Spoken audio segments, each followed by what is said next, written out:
Respect and love your in-laws like your own parents. ان-laws کی اسی طرح عزت کرو اور ان سے محبت کرو جیسے اپنے ماں باپ سے عزت کی جاتی ہے اور ان کی ریسپیکٹ کی جاتی ہے.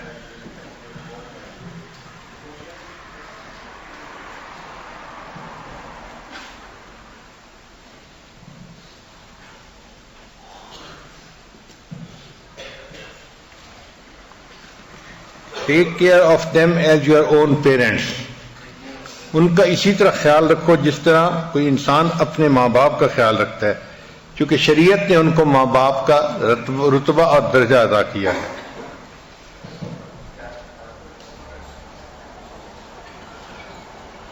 Remember their important occasions and events. ان-laws والوں کے جو امپورٹنٹ ایونٹس ہوں ان کا خیال رکھنا چاہیے تاکہ انسان ان کی خوشیوں میں شریک ہو سکے، پارٹیسپیٹ کر سکے.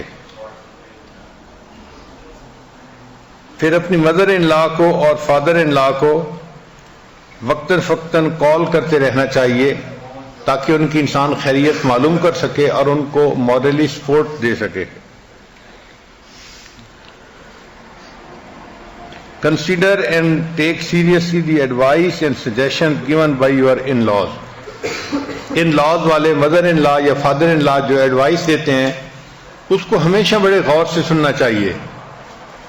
اس پر عمل کرنے سے پھر میاں بیوی کا آپس کا تعلق اچھا رہتا ہے اور زندگی کے اندر پریشانی نہیں آتی.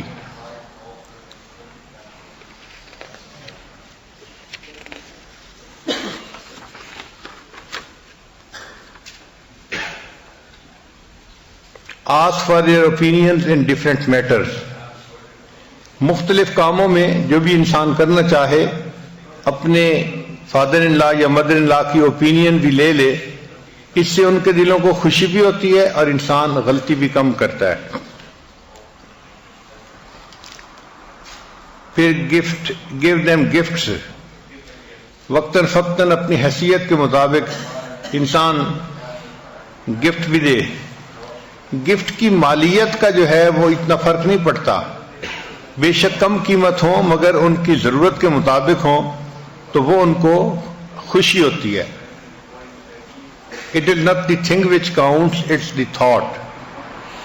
چیز کا مسئلہ نہیں ہوتا، چیز کے پیچھے جو سوچ ہوتی ہے ان کو اس سوچ سے خوشی ہوتی ہے کہ اس بچے نے ہمیں اپنے ماں باپ کا درجہ دیا اور ہمیں اس نے گفٹ دیے.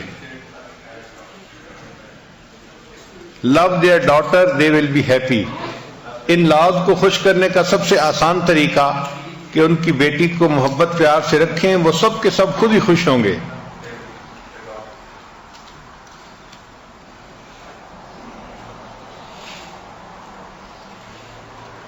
Praise your wife in front of her parents.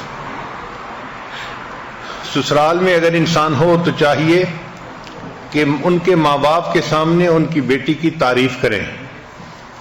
اس سے بیوی کا دل بھی خوش ہوتا ہے اور اس سے ماں باپ کا دل بھی مطمئن ہو جاتا ہے کہ داماد ہماری بیٹی سے محبت پیار کرتا ہے، اس کو محبت سے یہ جو ہے اپنے پاس رکھے گا.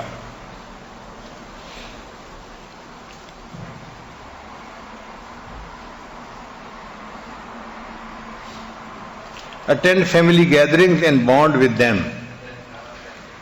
Build special relationship with your father-in-law. مرد مردوں کی طبیعتوں کو جلدی سمجھتے ہیں، اس لیے فادر ان لا کو اپنی بات بتانا یا سمجھانا یہ نسبتاً آسان ہوتا ہے، تو اس کے ساتھ انسان اپنا ریلیشن شپ زیادہ مضبوط رکھے. اس کی وجہ سے پھر بیٹی بھی خوش رہتی ہے کہ میرے ابو کے ساتھ میرے میاں کے اچھے تعلقات ہیں.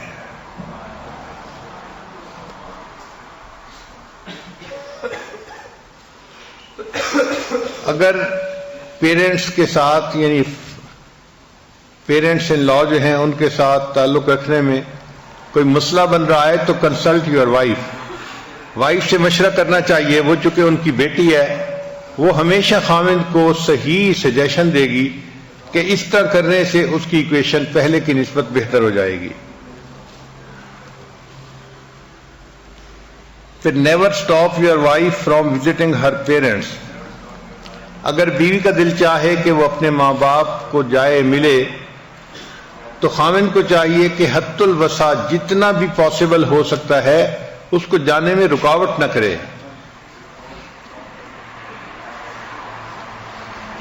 ہمیں ایک مرتبہ ایک مسئلہ سامنے آیا. ہمارے قریبی تعلق والے حافظ صاحب ہیں, ان کی بیوی عالمہ ہیں.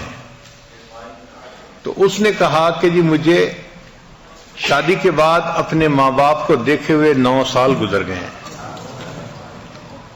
میرا دل چاہتا ہے میں سال میں کم از کم ایک دفعہ جا کے تو ماں باپ کو دیکھوں, مگر ہسبینڈ کہتے ہیں کہ میں افورڈ نہیں کر سکتا, ٹکٹ کے پیسے نہیں ہیں. میں نے کہا خود جاتے ہیں. کہنے لگے جی سال میں 2 دفعہ 3 دفعہ 4 دفعہ تک خود چکر لگا لیتے ہیں. تو میں نے کہا یہ تو ناانصافی ہے کہ اپنے ماں باپ کو ملنے کے لیے تو 2 3 4 دفعہ بھی چکر لگ رہا ہے, اور بیوی کو کہا جائے کہ جی میں افورڈ نہیں کر سکتا, اس کو باندھ کے بٹھایا ہوا ہے اس لیے کہ وہ نیک دیندار ہے, جھگڑا نہیں کرتی, گھر میں تماشے نہیں کرتی, اس لیے احساس ہی نہیں. پھر میں نے انہیں سمجھایا کہ دیکھیں آپ نے اپنی بیوی کو کیوں قید کیا ہوا ہے, انسان ہے, اس کا دل ہے.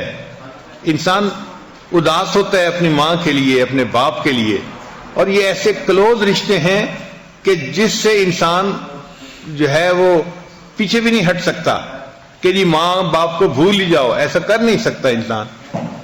تو آپ مہربانی فرمائیں اور خود بے شک ایک چکر سال کا لگائیں, اور ایک چکر ان کو بھی لگوانے دیں. 9 سال گزر چکے ہیں. پھر خیر انہوں نے مہربانی کی اور انہوں نے اپنے بیوی بچوں کو بھیجا اور وہ گئے اور اپنے ماں باپ سے ان کی ملاقات ہو گئی. تو یہ چیز ناانصافی ہوتی ہے کہ بیوی کہے کہ مجھے اپنے ماں باپ سے ملنا ہے اور خاوند اس میں رکاوٹ ڈال دے.